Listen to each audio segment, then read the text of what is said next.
Welcome to the 2024 Spring MRA Conference in Solitude Mountain Resort, Utah. I'm Andrew Giofretti, the Education Director for the MRA. Today we'll be covering some of the field and classroom sessions taught by both local and national experts in the rescue industry. We hope you enjoy. My name is Christopher Van Tilburg. I'm Dean Knapp. So my name is Chelsea Tuga. My name is Dr. John Soule. I am on Weber County Sheriff's Search and Rescue. I am one of the team leaders for the drone team. I am also on several other teams, such as the MRA climb team. The experience that I have with the drone team is about 5 years. My experience with search and rescue is 34 years. I'm a pilot for the Department of Public Safety. We're a division that functions under the Highway Patrol here in Utah, also known as the Aero Bureau. I've been with the Aero Bureau now for going on 4 years. I'm with Alaska Mountain Rescue Group. I've been with that team for 25 years. I've been a member of Hood River Crag Rats in Hood River, Oregon for 25 years and a member of Portland Mountain Rescue for 8 years. I gave 2 presentations at the MRA conference. The first was critical care updates for mountain rescuers. And 2 of the key take-homes was, one is I wanted to answer frequently asked questions, such as who is medical control, who determines if somebody's dead, how long do you do CPR on the mountain?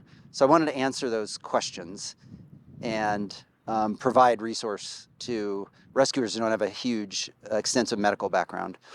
The second talk I gave was medical updates in avalanche rescue, and that was based on a 2024 paper I wrote for the Wilderness Medical Society with 14 other authors, describing what's best practices in avalanche medicine relating to what the literature tells us. So specifically, the importance of airbags for prevention, the importance of preventing hypothermia once somebody's dug out of a slide. I did 2 different presentations. One, an introduction to stress and resilience for mountain rescue volunteers. The second, psychological first aid to help the friends, family, bystanders who get wrapped up in tragic circumstances. The key takeaways I hope people got is that they need more training in this, and that training is available online through Responder Alliance. The second key takeaway, I'm sure everyone got this, is that first responders lie. You ask them, how are you doing? And they say, fine, even if they're really torn up inside and having nightmares about the event. So we need to be able to approach them in a way that they trust us and are open to talking to their own team members. The program from Responder Alliance is largely a peer-to-peer support program with a stress and resilience team nested within your rescue group who can reach out and talk to people they know. So we came up here to kind of present the program that we work under, and then just offer tips on helicopter safety, how to work in and around helicopters. Our hot offloading is essentially where the helicopter is running.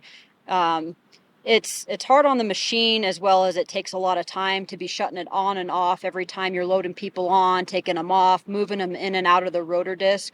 So just for safety's sake, it's easier when you're doing a hot on or off load to have the crew members come in, they'll take a knee, and then if I'm bringing the helicopter in for a landing, I will land next to them where they're kneeling. That way they're inside the rotor disc instead of having to approach from the outside of the rotor disc. And then they can get in, buckle up.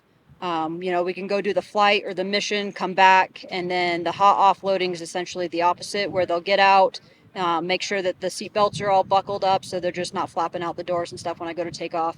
And they'll take a knee next to the skids, and then I'll just lift up and fly away from there.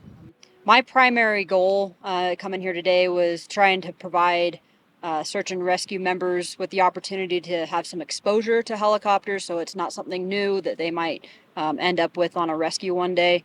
And they'll just have that base knowledge, I guess, starting out going into it with on how to properly approach a helicopter, what it's like to fly in one, how to, use your seat belts, just different safety tips and tricks and stuff like that when it comes to helicopter operations. Turns out we had two presentations. Let's start first with the presentation that was in the classroom.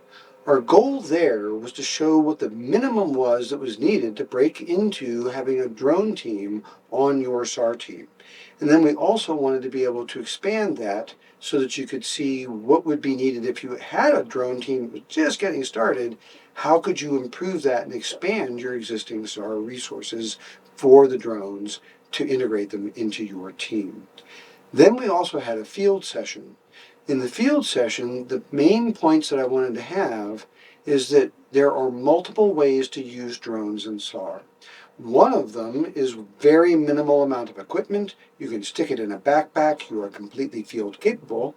And at the other extreme, you can have an amazing van, such as the SAR van I'm sitting in right now, which has an amazing amount of technology and allows us to do a lot with our search teams and with the incident command. And there's an entire range in between based entirely on your budget. And a lot of it can be quite affordable. Some of it's very expensive, but you get a lot for that money. That was my main goal, that people would see some of these capabilities and that there were multiple entry points at various price points. If you're a mountain rescue volunteer, when you sit and talk to a member of the general public, they don't really understand what you do. They think we're all paramedics, we're all very well paid, and neither of that is true. But when you come here and sit down with any other mountain rescue volunteer, they understand it, and you can skip all the explanations and go straight into the great stories. This is a convention full of superheroes. The amount of learning and knowledge you can gain by attending a conference such as this is something you would never be able to gain by just looking at YouTube videos. You can network with other people, find out by just chatting with them. What kind of call-outs do you get? How often do you get call-outs? That's the sort of thing you can't do on YouTube. But you can do that sort of networking. You can do that sort of learning by coming to an MRA conference. It's an awesome way to increase your skills and knowledge for what everybody is doing and stay at the cutting edge. Well, by far the single best thing from attending this conference for me is learning from other teams, because I'm a member of the Crag Rats, has been an MRA team since the beginning, and we've been in operation for 98 years, and we need outside influences to just see different approaches to common problems, whether that's rope rescue or medical care or avalanche resuscitation. So for me, by far, the best part is learning from other teams. The second best part is the connections with kindred spirits. I think it's really important for people to go out to different conferences such as the MRA Conference and get to see how other teams operate, as well as just get to connect with other people who you might not have met otherwise. There are a lot of great people you meet here from all over the country. They might not be interested in the exact same things that you are in rescue, and that's okay. Maybe they can make you love something else about rescue and make you want to get even deeper down the rabbit hole. So absolutely, I would always suggest people come to these conferences.